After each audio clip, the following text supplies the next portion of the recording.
మరి మీరు next time IIFA host చేస్తున్నారా? ఆ డౌట్ ఎందుకు వచ్చిందండి మీకు? అంటే ఈ మధ్యకాలంలో మీరు హోస్ట్ చేశారు, స్టేజ్ మీద మేము చాలా ఎంజాయ్ చేసాం, తర్వాత సోషల్ మీడియాలో కూడా చాలా ఎంజాయ్ చేస్తూ ఉన్నారు. దానికోసం అంటే చెప్దాం అనుకున్నది ఇది వేదిక కాదు, దాని గురించి ఇంకోసారి అందుకే వేదిక మీదకి పిలవలేదు మిమ్మల్ని, మేము కింద వచ్చి అడుగుతున్నాం ఈ క్వశ్చన్. ఇది సోఫా. ఏం లేదంటే మీరేం అడుగుతున్నారు? అదే రాబోయే కాలంలో మళ్ళీ మీరు ఐఫా హోస్ట్ చేస్తున్నారా? తప్పకుండా చేస్తానండి, ఇంకొక మంచి అవకాశం. అదే కదా, చాలా సేఫ్. అంటే మీరు దేని గురించి అడుగుతున్నారు నాకు అర్థమైంది కదా. ఐఫా అనేది ఒక నేషనల్ ప్లాట్ఫామ్ అండి. ఎంతోమంది స్క్రిప్ట్ రైటర్స్ రీడింగ్ సెషన్స్ తర్వాత మా వరకు వస్తూ ఉంటుంది.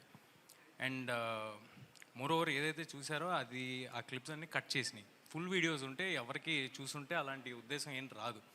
బట్ అయినా అవి రానా గారు క్లియర్గా నా మీద వేసిన జోక్స్ అందరికీ అర్థమైంది కాబట్టి it was taken in a fun way. నా మీద వేసిన జోక్స్ కాబట్టి నేను అందరి హీరోలతో చిన్నప్పటి నుంచి పనిచేస్తూ పెరిగాను. నాకు చాలా క్లోజ్ రిలేషన్ ఉంది అందరితో. ఎందుకు ఎవరినైనా లో లైట్లో అలా మాట్లాడదామనే ఆలోచన కూడా నాకు ఎప్పుడు రాదు. It is a clear misunderstanding అంతే. మీకు వచ్చేసింది కదా మీకు కావాల్సింది. మాకు కావాల్సిన క్లారిటీ వచ్చేసింది మాకు. అదే నన్ను వదిలేసేయండి please. Thank you so much.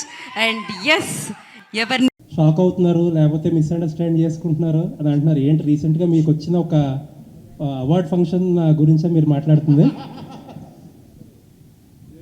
Nani actually షోలో ఒకటి చెప్పాడండి, అరే నువ్వు జోక్ వేసినప్పుడు అది జోక్ అని తెలిసినట్టురా లేకపోతే తెలియట్లేదు ఎవరికి అని చెప్పాడు.